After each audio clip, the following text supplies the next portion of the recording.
नमस्कार दोस्तों, आइए जानते हैं बिहार की 50 फटाफट खबरों को सिर्फ 5 मिनट में। उससे पहले वीडियो को लाइक करें और चैनल को सब्सक्राइब करके कमेंट्स में बताएं कि आप यह वीडियो कहां से देख रहे हैं। बिहार में आरा के गोपाली चौक स्थित तनिष्क शोरूम से सोमवार को 6 बदमाश 25 करोड़ की ज्वेलरी लूट ले गए। बदमाशों का पीछा कर रही पुलिस ने फायरिंग की। 2 बदमाशों के पैरों में गोली लगी। पुलिस ने उन्हें दबोच लिया। उनके पास से 2 झोला ज्वेलरी बरामद की गई। मॉडिफाई साइलेंसर सेहत के लिए हानिकारक है और ट्रैफिक नियमों का उल्लंघन है। तेज आवाज वाले साइलेंसर से कान और हृदय संबंधी समस्याएं हो सकती हैं। ट्रैफिक पुलिस ने ऐसे साइलेंसर हटाने के निर्देश दिए हैं, लेकिन अभी भी कई बाइक में तेज आवाज के साइलेंसर लगे हैं।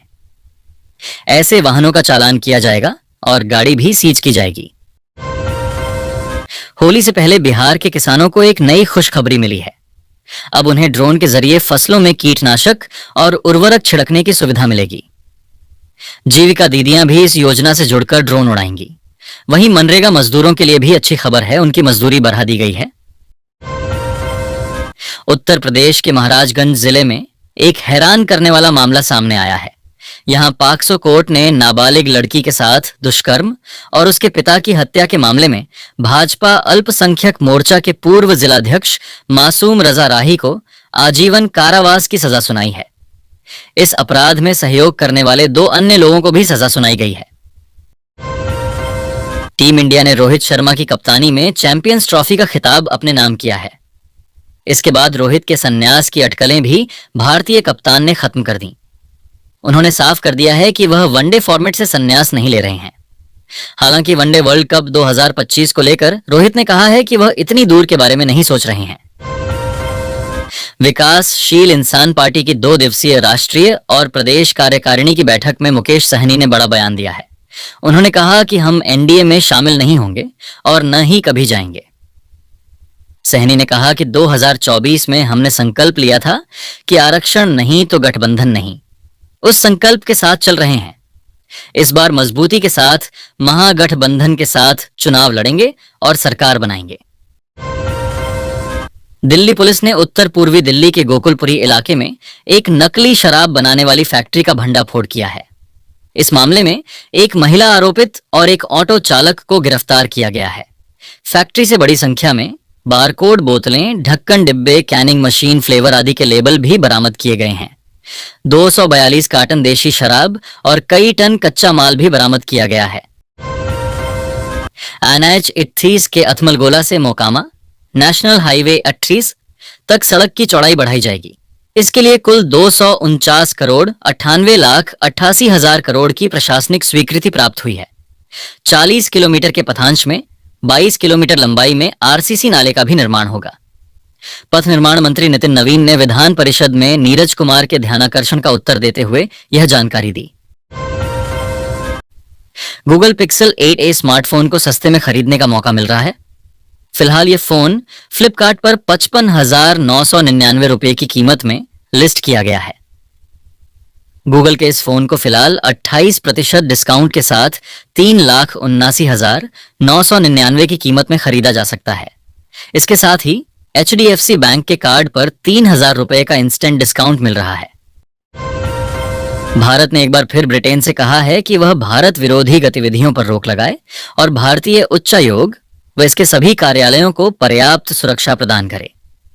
यह आग्रह भारत के विदेश मंत्री S जयशंकर ने पिछले हफ्ते की अपनी ब्रिटेन यात्रा के दौरान वहां के प्रधानमंत्री कीर स्टारमर और PM एजेंला रेनियर, विदेश सचिव डेविड लैमी के साथ द्विपक्षीय बैठकों में की। बिहार में बर्ड फ्लू ने दस्तक दे दी है। इसकी पुष्टि भी अब हो चुकी है।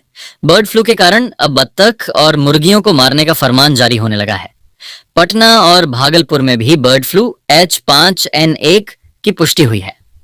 मुंगेर में कौओं की रहस्यमय तरीके से हुई मौत के बाद पशुपालन विभाग की टीम तेघड़ा गांव पहुंची। पटना जू में भी सख्ती बढ़ा दी गई है और बिना सैनिटाइज किए दर्शकों को एंट्री अब नहीं दी जाएगी।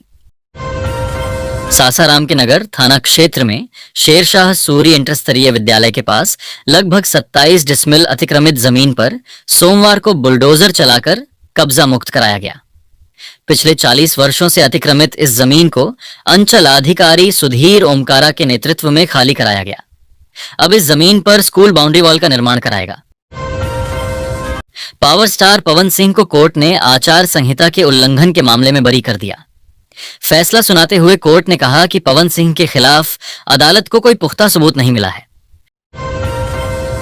भारतीय रेलवे की IRCTC, Indian railway catering and tourism corporation limited ने देखो अपना देश योजना के तहत भारत गौरव ट्रेन की शुरुआत करने का ऐलान किया है।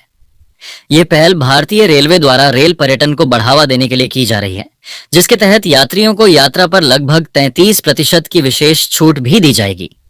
यह ट्रेन तीर्थ यात्रियों के लिए एक बेहतरीन अवसर साबित होगी, क्योंकि इसे कम खर्च में विभिन्न प्रमुख धार्मिक स्थलों के दर्शन करने का अवसर मिलेगा। पटना में एक बार फिर छात्रों का आक्रोश देखने को मिला। छात्रों ने अपनी 10 सूत्री मांगों को लेकर विधानसभा घेराव करने के लिए मार्च निकाला, लेकिन पटना पुलिस ने इन्हें रोक दिया। इसके बाद छात्रों और पुलिस के बीच झड़प हो गई। प्रदर्शनकारियों की संख्या बढ़ते ही पुलिस ने विधानसभा मार्च को रोकने के लिए JP गोलंबर के पास बैरिकेडिंग लगा दी। इसके बावजूद छात्र बैरिकेडिंग को तोड़ते हुए आगे बढ़ने की कोशिश करते रहे।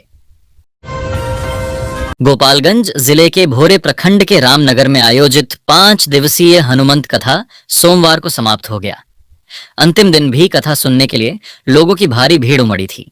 हालांकि श्रोताओं की भारी भीड़ और लोगों के उत्साह में आकर पंडाल में घुसने से कोई अव्यवस्था नहीं पैदा हो, इसलिए बाबा बागेश्वर धाम पंडित धीरेन्द्र कृष्ण शास्त्री ने करीब 1.5 घंटे में ही कथा समाप्त कर कुशीनगर होते हुए दरभंगा के लिए रवाना हो गए।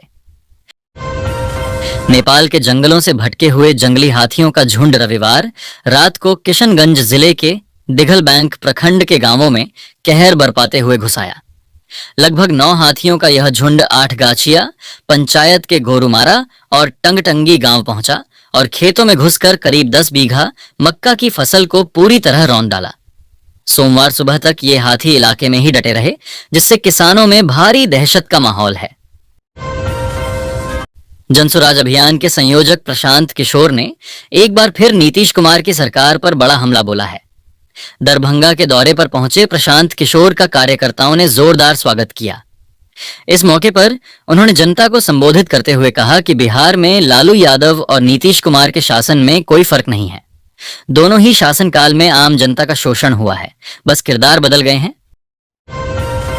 समस्तीपुर जिले के मुसरी घरारी थाना क्षेत्र स्थित गंगापुर में ग्रीन पायरो इंडस्ट्रीज नामक टायर फैक्ट्री में शनिवार दोपहर लगभग 12 बजे तेल टैंक फटने के कारण भीषण आग लग गई। आग की सूचना मिलते ही दमकल विभाग की 5 गाड़ियों की टीम मौके पर पहुंची, लेकिन 3 घंटे बाद भी आग पर पूरी तरह काबू नहीं पाया जा सका है। छत्तीसगढ़ में सोमवार सुबह प्रवर्तन निदेशालय ईडी ने शराब घोटाले से जुड़े मामले में छापेमारी की। इस दौरान केंद्रीय एजेंसी ने राज्य के पूर्व मुख्यमंत्री भूपेश बघेल और उनके बेटे चैतन्य बघेल से जुड़े ठिकानों समेत कुल 14 जगहों पर रेड की। छापेमारी की जानकारी सामने आने के बाद से ही छत्तीसगढ़ में सियासी सरगर्मियां शुरू हो गईं। छापेमारी की जानकारी पर कांग्रेस कार्यकर्ता भूपेश बघेल के घर पहुंचे और कार्रवाई का विरोध करने लगे। इस दौरान भीड़ ने ईडी के खिलाफ नारेबाजी भी की। IPL के पूर्व प्रशासक ललित मोदी को बड़ा झटका लगा है। दरअसल वानुअतु देश के प्रधानमंत्री ने ललित मोदी का पासपोर्ट रद्द करने का आदेश दिया है। ललित मोदी के पास वानुअतु की नागरिकता है।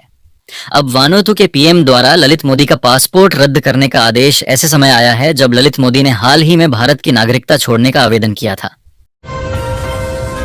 दक्षिण कोरिया की सेना ने एक बयान में कहा है कि उत्तर कोरिया ने अपने पश्चिमी तट से कई बैलिस्टिक मिसाइलें दागी हैं।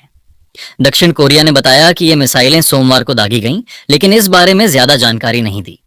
गौरतलब है कि यह मिसाइलें ऐसे समय दागी गई हैं जब अमेरिका और दक्षिण कोरिया की सेनाओं ने संयुक्त युद्धाभ्यास शुरू किया है। उत्तर कोरिया द्वारा लगातार इस तरह के युद्धाभ्यासों पर नाराजगी जताई गई है। IIT दिल्ली ने अपने PhD फेलोशिप में बड़ा इजाफा किया है। संस्थान ने PhD मासिक वजीफा PhD मंथली फेलोशिप 37,000 रुपए से बढ़ाकर 60,000 रुपए कर दिया है।